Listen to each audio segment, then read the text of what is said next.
महाभारत के कई किस्से आपने सुने होंगे, लेकिन आज हम जिस विश्लेषण पर बात करने वाले हैं वो बहुत खास है।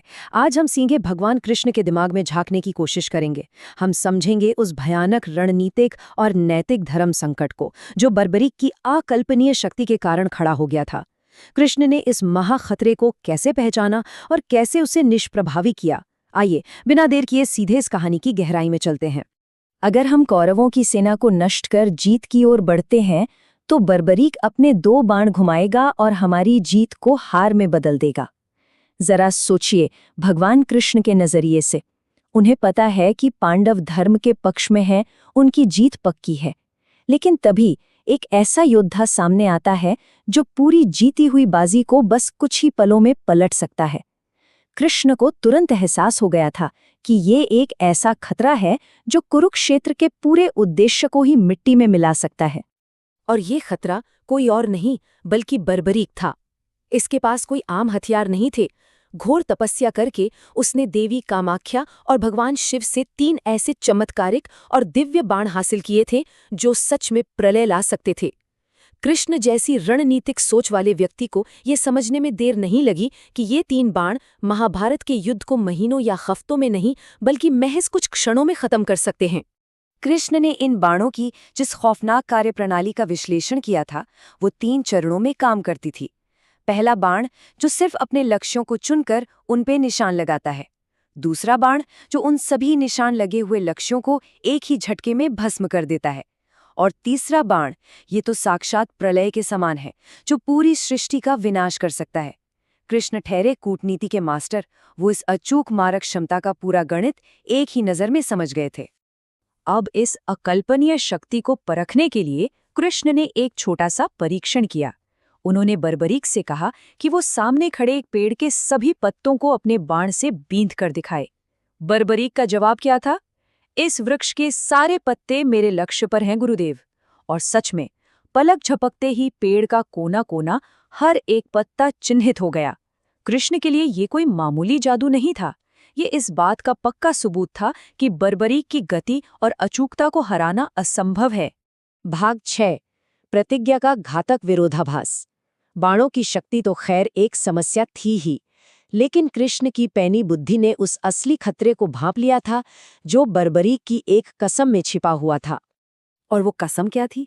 बर्बरीक ने देवी को वचन दिया था कि वो हमेशा युद्ध में कमजोर पक्ष की तरफ से लड़ेगा। अब पहली बार सुनने में तो ये बहुत ही महान और न्यायपूर्ण बात लगती है ना? लेकिन कृष्ण जैसे दूरदर्शी के लिए इस महान प्रतिज्ञा के पीछे एक बहुत भयंकर रणनीतिक खतरा छिपा था। एक ऐसा खतरा जो पूरे कुरुक्षेत्र को एक झटके में शमशान बना सकता था। कृष्ण ने यहाँ जो गणित लगाया, उसने एक खतरनाक पेंडुलम प्रभाव को उजागर कर दिया। इसे ऐसे समझिए, मान लीजिए युद्ध में पांडव जीत रहे हैं तो कौरव स्वाभाविक रूप से कमजोर हो जाएंगे। अब अपनी प्रतिज्ञा के कारण बर्बरीक कौरवों की तरफ चला जाएगा और पांडवों का सर्वनाश करना शुरू कर देगा। अब कौरव जीतने लगेंगे और पांडव कमजोर हो जाएंगे, तो वो फिर से पलटकर पांडवों की तरफ आ जाएगा। ये चक्र चलता रहेगा और अंत में क्या होगा? दोनों ही पक्षों का पूर्ण विनाश।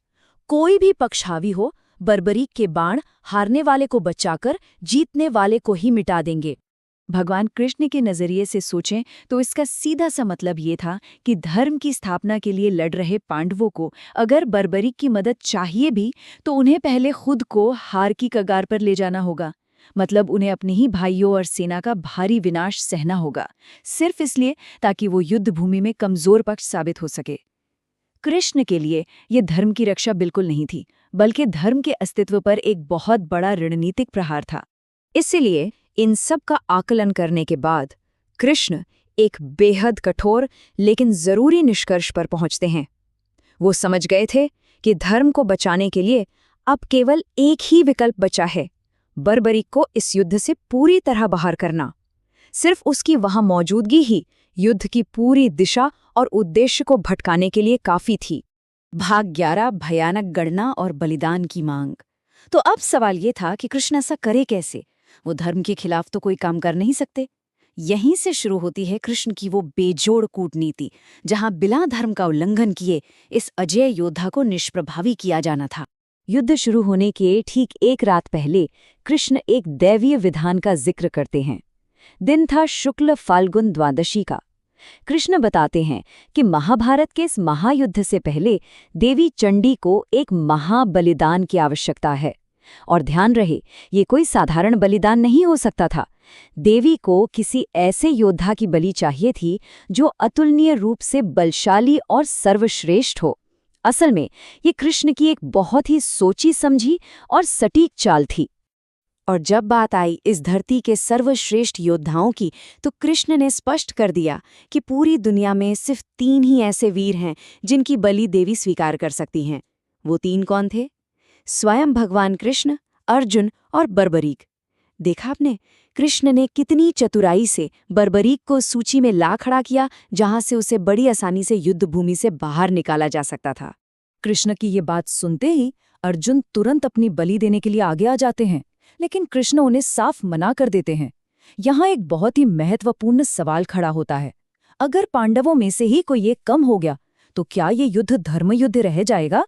कृष्ण स्पष्ट करते हैं कि ऐसा करना युद्ध के नियमों और खुद धर्म के खिलाफ होगा। अर्जुन का बलिदान तो रणनीतिक रूप से विनाशकारी साबित होता। अर्जुन को रोकने के बाद कृष्ण वो आखिरी दांव चलते हैं जो सीधा बर्बरीक के हृदय पर जाकर लगता है। कृष्ण कहते हैं, मैं स्वयं ही अपना बलिदान दे देता हूं। उनका तर्क था कि चूंकि उन्होंने युद्ध में शस्त्र न उठाने की प्रतिज्ञा ली है और वो महज एक सारथी हैं, इसलिए उनका बलिदान सबसे उचित रहेगा। लेकिन कृष्ण बहुत अच्छी तरह जानते थे कि बर्बरीक उनका परम भक्त है और एक सच्चा भक्त अपने गुरु, अपने भगवान को अपनी आंखों के सामने बलि चढ़ते हुए कभी नहीं देख सकता। भाग 16, धर्म की वास्तविक प्रकृति, बलिदान बनाम हत्या। अब हमारा ये विश्लेषण अपने सबसे गहरे और दार्शनिक हिस्से में प्रवेश कर रहा है, जहां संकट की इस घड़ी में भी कृष्ण धर्म की एक बहुत ही सूक्ष्म व्याख्या करते हैं। बिल्कुल वैसा ही हुआ जैसा कृष्ण ने सोचा था। बर्बरीक ये बर्दाश्त ही नहीं कर पाया कि उसके गुरु अपने प्राण त्यागें। असीम भक्ति भाव में डूबकर बर्बरीक कृष्ण से कहता है, आप शस्त्र उठाइए और स्वयं मेरा शीश काटकर देवी को अर्पित कर दीजिए। बर्बरीक पूरी तरह से अपनी इच्छा से अपने प्राण देने को तैयार था, ताकि कृष्ण का उद्देश्य पूरा हो सके और धर्म की जीत सुनिश्चित हो सके। लेकिन ठहरिए, यहीं पर कृष्ण की धर्मपरायणता और उनका दार्शनिक नजरिया अपने सबसे प्रखर रूप में सामने आता है। कृष्ण की दृष्टि में बलिदान सिर्फ वो है जो व्यक्ति पूरी तरह स्वेच्छा से अपने ही हाथों से अर्पित करे। लेकिन अगर कोई दूसरा व्यक्ति उस पर प्रहार करके उसके प्राण लेता है, भले ही वो प्राण स्वेच्छा से क्यों न दिए जा रहे हों, तो धर्म के अनुसार वो हत्या कहलाती है। इसीलिए कृष्ण साफ शब्दों में बर्बरीक का शीश काटने से मना कर देते हैं। उनका तर्क एकदम स्पष्ट था, अगर मैंने ऐसा किया तो ये बलिदान नहीं होगा, हत्या होगी। कृष्ण का ये फैसला हमें ये बताता है कि उनके लिए धर्म का मतलब सिर्फ किसी लक्ष्य को पा लेना नहीं था, बल्कि उस लक्ष्य तक पहुंचने का जो रास्ता है वो भी उतना ही पवित्र होना चाहिए। धर्म की रक्षा के लिए कृष्ण खुद अधर्मी या हत्यारे नहीं बन सकते थे। कृष्ण बड़ी ही शालीनता से समझाते हैं, धर्म ये कहता है वत्स कि बलिदानी स्वयं अपना दान दे। ये धर्म के सबसे गहरे और मूल सिद्धांतों में से एक है। कर्म करने वाले की स्वतंत्र इच्छा और उसका खुद का कृत्य ही उस कर्म को पवित्र बनाता है। बर्बरीक को अपने ही हाथों से अपना शीश काटना था। ये एक बेहद ही भावुक और दुखद क्षण था, लेकिन कृष्ण की नैतिक स्पष्टता जरा भी नहीं डगमगाई। उन्होंने ये सुनिश्चित किया कि बर्बरीक का ये महान कृत्य इतिहास में एक पवित्र बलिदान कहलाए, न कि कोई जघन्य अपराध। इस पूरी घटना को देखने के बाद भगवान कृष्ण की अद्भुत कूटनीति और धर्म की सूक्ष्म समझ दोनों साफ नजर आती हैं। अंत में एक बहुत ही गहरा विचार हमारे सामने आता है। धर्म की इस सर्वोच्च खोज में क्या वास्तविक सत्य सिर्फ विजय हासिल करने में है, या फिर उस जीत को पाने के लिए दिए गए बलिदानों की कठोर नैतिक पवित्रता में? कृष्ण के लिए दोनों ही बराबर महत्व रखते थे। इस दिलचस्प चर्चा में हमारे साथ जुड़े रहने के लिए आपका बहुत बहुत धन्यवाद। उम्मीद है इस विश्लेषण के जरिए आपको महाभारत के इस अनछुए पहलू को नज़दीक से समझने का मौका मिला होगा।